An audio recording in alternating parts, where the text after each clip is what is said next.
Welcome back दोस्तों। आज की इस वीडियो में हम लोग बात करने वाले हैं फीमेल रिप्रोडक्टिव ऑर्गेन के बारे में, मादा जनन अंग के बारे में।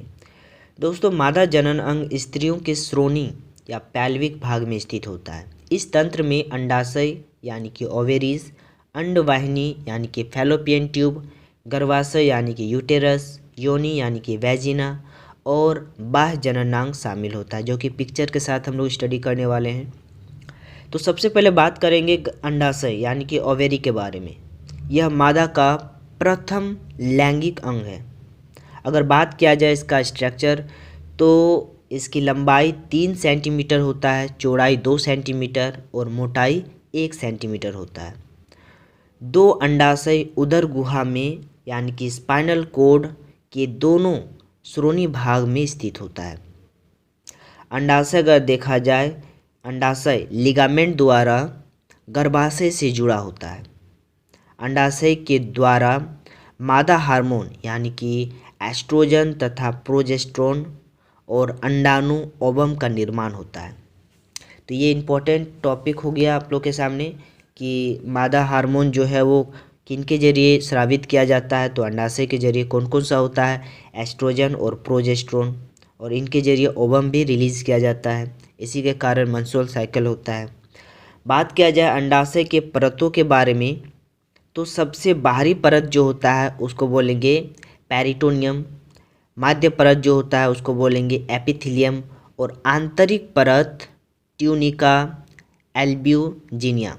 ठीक है, एल्ब्यूजिनिया, ट्यूनिका एल्ब्यूजिनिया आंतरिक परत हो गया। मध्य परत अगर बात किया जाए तो एपिथेलियम, और सबसे बाहरी परत पेरिटोनियम। चलिए अब नेक्स्ट बात कर लेते हैं दोस्तों। जैसे कि हम लोग जानते हैं कि इन परतों से घिरा अंडाशय का आंतरिक भाग जो होता है वो स्ट्रोमा या पीटिका कहलाता है। अंडवाहिनी के बारे में अगर बात किया जाए, जिसका इंग्लिश नाम है फैलोपियन ट्यूब, तो प्रत्येक अंडाशय से एक लंबा कुंडलित मतलब कि घुमा हुआ जो होता है नलिका निकलती है, जिसको फैलोपियन ट्यूब यानी कि अंडवाहिनी या फिर डिम्ब वाहिनी भी कहेंगे या फिर ओविडक्ट भी कहेंगे। ठीक है, इनके 4 नाम हो गया: अंडवाहिनी, डिम्ब वाहिनी, फैलोपियन ट्यूब और ओविडक्ट। ठीक है, अंडाशय से एक लंबी कुंडलित नलिका होती है जिसको अंडवाहिनी कहेंगे। फैलोपियन ट्यूब जो होता है वो लगभग 10 से 12 सेंटीमीटर लंबी होती है। इस नलिका के 3 भाग होता है। कौन कौन सा? एक हो गया आपका कीपक, ठीक है, यानी कि इनफंडिब्युलम, तुम्बिका जिसको एम्प्यूला बोलेंगे, और एक हो गया आपका संकीर्ण पथ यानी कि इस्थमस। ठीक है, अब कीपक के बारे में अगर जानकारी लेंगे, जिसको बोला जाता है कि कीपक जो होता है वो अंडाशय को घेरे रखता है। कीपक भाग जो हो गया वो अंडाशय को घेरे रखता है। इस पर उंगली नुमा उभार होता है जिसको झालर या फिर फिम्ब्रिक कहते हैं।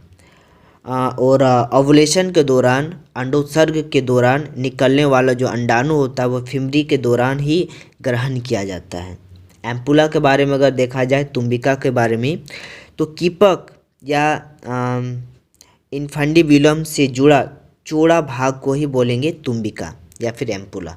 और अगर हम इस्थमस के बारे में स्टडी करेंगे, तो तुम्बिका या एम्पुला के आगे का जो संकरा भाग होता है उसको एस्थमस या संकीर्ण पथ कहेंगे। एम्पुला तथा एस्थमस के संधि स्थल कनेक्टिव साइड पर ही निषेचन यानी कि फर्टिलाइजेशन की प्रक्रिया संपन्न होता है। और ये निषेचन किन के बीच होता है? तो ओवम और स्पर्म के बीच। ओवम जो है वो फीमेल भाग है और स्पर्म जो है वो मेल भाग है। ठीक है, तो क्वेश्चन आएगा कि निषेचन कहाँ होता है? तो फैलोपियन ट्यूब में होता है। नेक्स्ट हम लोग बात करने वाले हैं गर्भाशय के बारे में यानी कि यूटेरस के बारे में। तो पेल्विक कैविटी जो कि श्रोणि गुहा होता है के मध्य में पेशी से बना थैलीनुमा गर्भाशय होता है। यह जो होता है उल्टी रखी नाशपाती के आकार की संरचना होता है जिसमें एम्ब्रायो का विकास होता है। तो फर्टिलाइजेशन के बाद युग्मनज का निर्माण होता है और फिर एम्ब्रायो का निर्माण होता है। क्लियर है? चलिए नेक्स्ट अगर बात किया जाए तो इनके 3 भित्तियाँ होता है। हम गर्भाशय जो होता है इनकी 3 भित्तियाँ होता है। सबसे बाहरी भित्ति को परिगर्भाशय बोलेंगे, जिसको पेरीमेट्रियम कहेंगे, ठीक है। जो मध्य भित्ति होता है उसको पैसी स्तर बोलेंगे या फिर मायोमेट्रियम, और सबसे आंतरिक भाग जो होता है उसको अंतस्तर बोलेंगे या फिर एंडोमेट्रियम कहेंगे। सबसे बाहरी भित्ति को पेरीमेट्रियम, मध्य भित्ति को मायोमेट्रियम और आंतरिक भित्ति को एंडोमेट्रियम बोलेंगे। तो ये याद रख जाना चाहिए। चलिए नेक्स्ट अगर देखा जाए तो मादा के गर्भाशय में 3 भाग होता है। गर्भाशय को 3 भागों में बांटा गया है। तो सबसे ऊपरी भाग जो होता है उसको फंडस बोलेंगे, इंग्लिश और हिंदी दोनों नाम उसका फंडस है। बीच का जो भाग है उसको बॉडी बोलेंगे और हिंदी नाम काय होता है। और सबसे निचला भाग जो होता है गर्भाशय का उसको बोलेंगे कैर्विक्स या फिर सर्विक्स, ठीक है, जिसको ग्रीवा भी कहेंगे।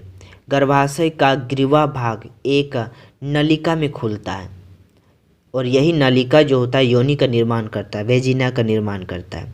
अब थोड़ा बहुत वेजिना के बारे में देख लेते हैं। तो यह लगभग 7 से लेकर के 10 सेंटीमीटर तक लंबी होती है, जिसके द्वारा शुक्राणु को ग्रहण किया जाता है।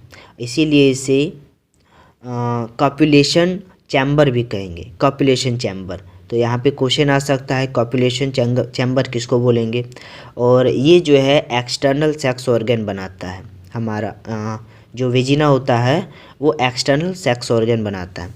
तो मिलते हैं नेक्स्ट क्लास। आज के लिए इतना ही। Thank you.